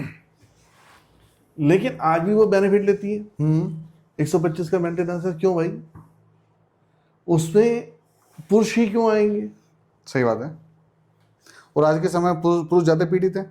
और पुरुष को मेरा तो मानना, देखिए उसमें कोर्टें कर रही हैं, रजनीश वर्षी नेहा का जजमेंट आया है सुप्रीम कोर्ट का, उसके अकॉर्डिंगली काम हो रहा है, वो बहुत सुंदर का लॉ बना, लेकिन उसको इम्प्लीट करना चाहिए अब कॉडिफाइड लॉ में, बुक्स में लेके आ जाना चाहिए उसको, उससे देखते हुए। जैसे अभी ललिता कुमारी का जजमेंट था, बहुत सुंदर जजमेंट है, उसको अब हमने जो है बीएनएसएस में हमने ले आए हैं, उस चीज़ को लेकर आए हैं, बहुत अच्छे लॉ बने हमारे। तो इसी तरह से इसमें भी अब चेंजेस आने चाहिए कि यहाँ पे अब पुश हटाकर दोनों एक दूसरे से ले सकते हैं, दोनों को समानता का अधिकार। समानता का अधिकार मिल जाना चाहिए। मैं ये नहीं कहता कि एब्सोल्यूट कर दो कि हम पुरुषों को मिलेगा ही नहीं, या पुरुषों को पुरुष देंगे ही नहीं, या महिलाएं दें अब ले ही नहीं सकती, नहीं, दोनों लेंगे। क्वेश्चन तो इक्वलिटी ऑफ लॉ का है ना। बिल्कुल सही बात है। हमारा लॉ यह कहता है वहाँ महिला पुरुष थर्ड जेंडर कहीं डिफाइंड नहीं है, वहाँ पर्सन डिफाइंड होता है। सही बात है। तो जब हम यहाँ आते हैं, अच्छा महिलाओं से अभी आज बात करें, वो समानता की बात करते हैं, क्या महिलाओं हम पुरुषों से कम नहीं है? हम वो बराबरी की वो बात बराबरी की बात करती हैं। सही बात है। तो जब बराबरी की बात करती हैं तो फिर जब मेंटेनेंस वाली जब इशू आ जाते हैं तो मेंटेनेंस में पुरुष ही को पीड़ित होता है भाई, कि पुरुष को देना ही देना है। अगर महिला ज़्यादा कमा रही है और पुरुष नहीं कमा रहा तो महिला की ड्यूटी बनती है पुरुष को देने की। रिसेंटली कितने सारे केस हुए ना ऐसे, तो देने चाहिए ना, जिसमें पुरुष ने सुसाइड तक कर लिया, कितने सारे केस हाँ हुए। अभी इंदौर का हुआ था, इंदौर का इस साइड का हुआ था एक देखो। तो उसमें वो इतना बड़ा चिट्ठी लिख के गया था वो, देखो, तो वहाँ थोड़ा सा मुझे लगता है पेनफुल है थोड़ा सा। तो उस दिशा में काम होना चाहिए थोड़ा बहुत, तो अब करेक्शंस की जरूरत है। देखिए सुप्रीम कोर्ट ने भी इंटरवीन किया, इस चीज़ को देखा है। अभी आपने कई सारे देखे होंगे वर्डिक्ट थे कि भैया आप जब कमा रहे हो तो मेंटेनेंस किस बात की, ठीक है ना। इस तरह पे हम चल चुके हैं, लेकिन अब इसको मुकाम देना बाकी रह गया। बिल्कुल सही बात है। तो वो भी आ जाएगा, वक्त आएगा। अब बहुत अच्छी बात कही आपने। जब हम समानता की बात कर रहे हैं तो समानता हर स्तर पे होनी चाहिए। अच्छा, कोई एक ऐसा कानून जो आप चाहते हैं, अगर कभी आपको अधिकार मिल जाए, एक कानून नया डाल दो, आप डाल सकते हो, तो आप क्या चाहते हो? एक कानून नया क्या है? ये तो होगी, इस पे तो बात होगी, इसके अलावा कुछ ऐसा? इक्वलिटी ऑफ लॉ, रिजर्वेशन बात, ओके। मेरा तो ये मानना है। किस बात का रिजर्वेशन? आज मेरा भाई कौन है क्या है इससे मुझे क्या मतलब है, हम लाइफ जी रहे हैं ना। क्यों आया था ये रिजर्वेशन? तब किसी को उसके अधिकार दिलाने के लिए। आज आप रेस्टोरेंट जाते पूछते हो कौन बना रहा है, कौन बना रहा है, सही बात है। आप चाय पीते हुए पूछते हो सामने वाला कौन पी रहा है, सब भाई हैं हमारे। जब सब भाई हैं हमारे और लॉ भी कहता है इक्वलिटी ऑफ लॉ है, तो इक्वलिटी आ जानी चाहिए बस। अब नहीं है, रिजर्वेशन वाला कॉन्सेप्ट खत्म हो जाना चाहिए। आ पाएगी क्या? है जी। आ पाएगी? हाँ, आ पाएगी ये? आपको क्या लगता है कि जितने आसानी से अच्छा हमने आ चीजें, पाएगी, हाँ, ये बोल दिया, संभव आ है? जानी चाहिए। आप देखिए ना 90% वाला बच्चा जो है बाहर निकलता है, 40% वाला दुख होता है, मैरिज चली जाती है। अच्छा शिक्षा का अधिकार है, उसमें कहते हैं इक्वल लॉ, सभी को समान अधिकार। थोड़ा सा मुझे लगता है, बाकी इसको हम और डीपली स्टडी करें क्या इसकी इंटरप्रिटेशंस निकलती है, क्योंकि बनाने वाले ने भी सोच के बनाया हुआ है, उनका भी कहीं किसी हद तक उस का टाइम है। जब जब बनाया था तो उस टाइम परिवेश Situation दूसरा अलग था, थी। सिचुएशन अलग थी, भारत की स्थिति अलग थी। आज भारत की स्थिति अलग है। आज तो बहुत सुंदर है। और एक बात मैं आपकी बात से निकालूं, कहीं ऐसा हो सकता है कि कोई उसमें एग्री ना करे, कि जब हम हर चीज़ में बराबरी की बात करते हैं, आज हम ये बात करते हैं ना कि हम किसी चीज़ में कम नहीं है, जब आप कम नहीं हो तो आपको एक्स्ट्रा बेनिफिट्स क्यों चाहिए? मेरा भी यही मानना है, तो मेरा मानना यही है। हाँ, जब आप बात करते हो और कि हम भी बराबर का अधिकार है, तो फिर वहाँ भी बराबरी में आ जाओ, फिर 40 या 90 का गैप क्यों? एग्जैक्टली मैं कहता हूँ रेस्टोरेंट में क्या वो पैरामीटर्स हैं कि इसमें एंट्री 30% नहीं है ना, उस दौरान तो हर बहुत जगह बैठे होते नहीं। अब सोच भी नहीं है ना वैसी, हाँ, अब सोच भी नहीं है। वो जमाना बहुत अलग था, मतलब तब तो आप भाई साहब वो जो स्थिति थी ना, आज आप नोबडी कैन टॉलरेट, वो बहुत ही, और वो वाकई गलत थी स्थिति उस समय की। और दयनीय स्थिति को देख के मे भी ये बनाया होगा, रूल बनाया होगा, पर आज स्थिति ऐसी नहीं है। आज हम, आपने जो बात कही, रेस्टोरेंट में पूछते नहीं, हम अपने बराबर में बिठाने की स्थिति में भी कोई क्वेश्चन नहीं। कंफर्टेबल जोन में हम लोग बैठे हुए, बिल्कुल। हम कहते हैं ठीक है यार एंजॉय करो। और मे भी आपके भी और मेरे सबके फ्रेंड सर्कल में होंगे, हम सब लोग इक्वली रहते हैं, तो सब चीज़ें समानता से ही होनी चाहिए। तो वो एक भेदभाव निश्चित रूप से बहुत अच्छा आपने, मैंने आपसे पूछा तो कानून में ये बदलाव, शायद माँ सरस्वती का वास आपकी जीवा पे हो और भविष्य में हम ऐसा कुछ कर पाए तो नहीं देखिए ये मेरा अपना इंटरप्रिटेशन है कि नहीं हो जाना चाहिए। अब इसको, अब चीज़ें बहुत बदल चुकी हैं। बिल्कुल। तो बहुत सारी चीज़ों पे हमने बात की, उसके अलावा मैं चाहूँगा कि आप जो अपने सेशंस में बच्चों के लिए टिप्स देते हैं, वो कुछ एक टिप्स आप शेयर करें कानून को लेके। मेरा तो यही टिप्स हैं कि देखिए मौज मस्ती अपराध जो है बहुत छोटा फ़र्क है, हर चीज़ को बड़ा संभल के करो। जहाँ तक साइबर क्राइम है, साइबर क्राइम भी जो हमारा जो है वो सिर्फ अवेयरनेस का है। Expert cyber crime is not a crime, is expert crime, ठीक है ना। तो ये एक्सपर्टों का एक, आप सोचो ना कितने इंटेलिजेंट बच्चे हैं वो जो साइबर करते हैं, क्राइम करते हैं। मैं हूँ, मैं पढ़ा लिखा अपने आप को कहता हूँ, क्या मैं एक लिंक से ऐसा लिंक बना सकता हूँ कि आपके अकाउंट से पैसा जमा कर सकता हूँ? नहीं, लेकिन वो पता नहीं कहाँ बैठा हुआ है तो जो कर रहे हैं। तो इसको हम उन बच्चों को, इनकी उस क्वालिटी को हम एक अच्छी दिशा दें। गवर्नमेंट ऐसी कुछ पॉलिसी लाए, नौकरियों का अभाव, देखिए वो भी अपना अर्निंग के लिए कुछ करती हैं लाजमी है, उस तरफ हमें सोचना चाहिए। गाड़ी स्लो चलाएं। देखिए बच्चे बड़े साझे होते हैं, मेरा मानना आजकल वो टाइम नहीं है जब एक परिवार में 10 बच्चे होते थे, 5 बच्चे होते थे। आज हर परिवार में एक बच्चा या दो बच्चे हैं। तो मेरा बच्चा भी आपके बच्चे की तरह होना चाहिए और आपका बच्चा मेरी तरह होना चाहिए। अगर बच्चा कोई गलत होता हुआ देख रहे हैं तो ये केस आँख बंद नहीं करनी चाहिए हमारी कि आपका बच्चा कर रहा है, मेरा बच्चा नहीं कर रहा है। क्योंकि आपने एक बार आँख बंद करी तो हो सकता है आपका बच्चा जब गलत कर रहा होगा तो कोई और जो है आँखें बंद करके निकल जाएगा। तो बच्चे साझे होते हैं। समाज में जो एक दूरी आ गई है ना, ये एक समय था, बच्चा किसी का भी हो, अगर कुछ गलत कर रहा है तो खबर उसके घर पहुंचने से पहले घर पहुंच जाती थी। और जबकि उस समय पे इतने संसाधन भी नहीं थे, और खबर पहले पहुंचती थी। और आज मेरे बगल में भी, मतलब कुछ अभी हम इतने, मैं क्या शब्द यूज करूं समझ नहीं पाता हूँ कई बार, कि हम अपनों कैसे में ही इतने रहे हो। कोर हार्ट हो गए कि हम छोड़ देते हैं, छोड़ देते हैं ना। आज की स्थिति ये है कि बराबर के फ्लैट से या जो घरेलू हिंसा की जो आवाज़ें आती हैं ना, हम उसके बाद भी उसको छोड़ देते हैं। और एक दिन क्या होता है, एक दिन वहाँ से आवाज़ें आनी बंद हो जाती हैं और हम कहते थे, हम सिर्फ इतना कह के अपना पल्ला झाड़ लेते थे, यहाँ पे रोज़ आती थी ऐसी आवाज़ें। और वो एक दिन आवाज़ें आनी बंद हो जाती है। शायद जब पहली आवाज़ आई थी हमने उसको समझाया होता, पर आप समझा भी नहीं सकते ना। अगर जब किसी घर में लड़ाई झगड़े हो रहे होते हैं ना, आपकी आवाज़ें ज़्यादा तेज आने लग जाए, सिर्फ एक डोर बेल बजा दो, वो डोर बेल काम कर जाती है। वो क्या होता है ना, तो वो डिस्ट्रैक्शन आ जाता है। एक बार डिस्ट्रैक्शन आ गया तो वो चीज़ वहाँ से हट जाती है। हाँ, पुराने लोग यही करते थे। पुराने लोग क्या करते थे, जब कुछ ऐसा होता था ना तो वो उसमें इंटरफेयर, आज की डेट में एक वर्ड आ गया इंटरफेयर, मतलब फैमिली में बच्चे बोल देते हैं पेरेंट्स को कि मेरी लाइफ में इंटरफेयर मत करो।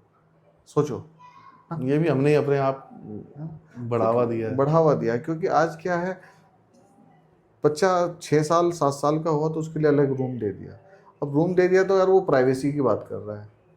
अब भी आप सोचो कि वो जब 10-12 साल का हो रहा है ना, तो वो चाह रहा है कि जब आप उसके रूम में आए तो डोर नॉक करके आए, बिकॉज आपने उसको ये सिखाया कि जब आप मेरे रूम में आ रहे हो तो डोर नॉक करके आओगे। तो वो है, अब वो प्राइवेसी की बात कर रहा है। प्राइवेसी वही है ना। हम ज़्यादा अपने आप को ना बड़े, हम क्या कहें, समाज के अब एकल परिवार के होते होते अभी देखो ना, हस्बैंड वाइफ के मोबाइल्स के पैटर्न, लॉक पैटर्न्स अलग है अलग और अलग एक दूसरे से शेयर नहीं है। नहीं है। अब किसी का मोबाइल आप अपने हाथ में 10 मिनट के लिए ले लो तो तो 10 बैड मिनट मैनर्स में तो कहलाता आपको उस नहीं, वो शख्स ऐसा लगेगा कि इसको ऑक्सीजन की आवश्यकता है, उसको सांस आना बंद हो जाएगा, पता नहीं क्या है इसके अंदर। क्या अंदर तो फैक्ट है। तो ये स्थिति है कहीं ना कहीं, डे बाय डे आधुनिकता के नाम पे जो हम आगे बढ़ते जा रहे हैं, ये उसी के दुष्परिणाम हैं। दुष्परिणाम।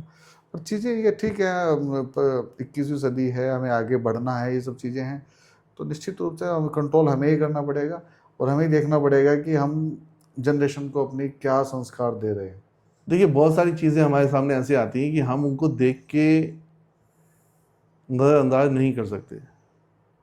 आज आप देखिए, हम किसी ज़माने में कहते थे कि अगर घर में बुज़ुर्ग बैठा है ताली की ज़रूरत नहीं पड़ती थी। आज वो बुज़ुर्ग हम घर से अलग हो जाता है, वृद्धाश्रम बन रहे हैं। क्यों बन रहे हैं नहीं समझ में आ रही। और वो बना रहे हैं, वो बेचते हैं जो अपने आप को सर्वे सर्वा समझते हैं। वहीं दूसरी तरफ आप देखिए, अनाथ आश्रम बढ़ते जा रहे हैं। अब कई बार तो मैं सोचता हूँ यार, इन दोनों को क्यों ना जॉइंट कर दो। हाँ, आप सोचो ना, बच्चे को क्या चाहिए? शिक्षा चाहिए। शिक्षा का बुजुर्ग को क्या चाहिए? सहारा चाहिए। देखो, अगर शिक्षा और सहारा दोनों को मिल जाए तो आधी तो टेंशन हमारी वैसे ही खत्म। और देखिए ये कल्चर कहाँ से आया वृद्धाश्रम का, मैं इसको लेकर काफ़ी परेशान रहता हूँ। मैं इसको बहुत ख़राब चीज़ मानता हूँ हमारे समाज के लिए, कि जब मैं एक दिन सर्च कर रहा था तो सबसे ज़्यादा वृद्धाश्रम केरला में है।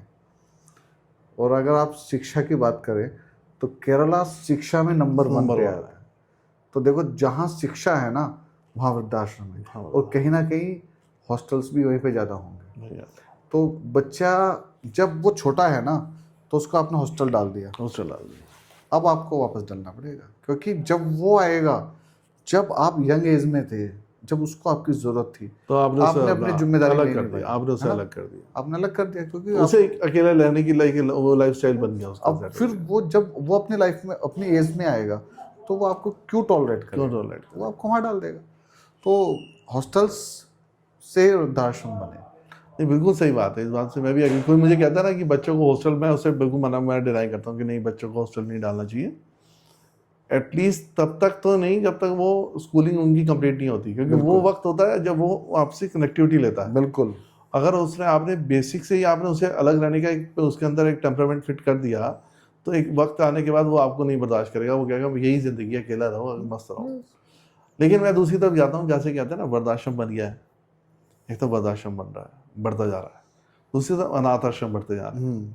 अब अनाथ आश्रम में बच्चों की ग्रोथ रिस्पॉन्सिबिलिटी लेने वाला कोई नहीं है, वो अलग भेड़ चाल चल रही है। लेकिन अगर इन दोनों को मर्ज कर दो तो सिचुएशन क्या बनेगी? तो मैं ये समझता हूँ कि अगर ये मर्ज हो जाए तो जो पेरेंट्स अपने आप को अकेला समझते हैं तो वो बच्चों को के साथ अपने आप को कनेक्ट करते हुए उनकी रिस्पॉन्सिबिलिटी लेके उनको सिखाना शुरू कर देंगे। बच्चों को शिक्षा मिल जाएगी, वो शिक्षा बड़े ही देते हैं, बुजुर्ग देते हैं, और बुजुर्गों को सहारा मिल जाएगा। तो अगर इस प्रयास में अगर हम लोग आगे बढ़ें तो मुझे बड़ा सुंदर सा एक नक्शा दिखता है कि जो हमें दिखते हैं कि कई बार अनाथ आश्रम का मिसयूज हो रहा है, तो वो चीज़ें होनी बंद हो जाएंगी। हाँ, वहाँ पे क्या है, बड़ों की छत्र छाया रहेगी, बड़ों की छत्र छाया रहेगी, और वो बड़े होंगे जिन्होंने ऐसे बच्चे पता नहीं कितने पाल दिए होंगे। सही बात है, बहुत सुंदर, बहुत तो सुंदर। इस तरह की अगर मैं आपके माध्यम से मैं कहता हूँ कि अगर कोई इस पर इनिशिएशन ले सकता है, इनिशिएट ले सकता है, तो इस पर होना चाहिए वर्क। बहुत अच्छा, बहुत अच्छी बात है। दोनों चीज़ों को जोड़ देने से बहुत अच्छे सुखद परिणाम निश्चित रूप से निकलते आना हैं। चाहिए, वो आएंगे भी जहाँ तक हम सोचते हैं। तो बहुत अच्छा संवाद रहा ललित जी आपके साथ। हमने अधिवक्ता के तौर पे आपके पेशे पे बात की, आपकी संस्था के बारे में बात की, बच्चों की अवेयरनेस की बात की, हमने डिजिटल अरेस्ट की बात की, हमने आपके जो कैंप्स आप लगाते हैं उस पर बात की, और एक बहुत अच्छा ये एक संवाद है। बहुत अच्छा आपने हमारे लिए समय निकाला, तो उसके लिए मैं पुनः आपका धन्यवाद करना चाहता हूँ कि आप समय निकाल के हमारे मंच पे आए। और दर्शकों के लिए मैं यही कहूँगा, जैसे मैं हमेशा बोलता हूँ, कि खुद जुड़े रहिए पॉजिटिव विचारों से और अपने बच्चों को जोड़ कर रखिए संस्कारों से। मिलते हैं अगले एक पॉडकास्ट में किसी नए मेहमान के साथ। तब तक के लिए नमस्ते भारत।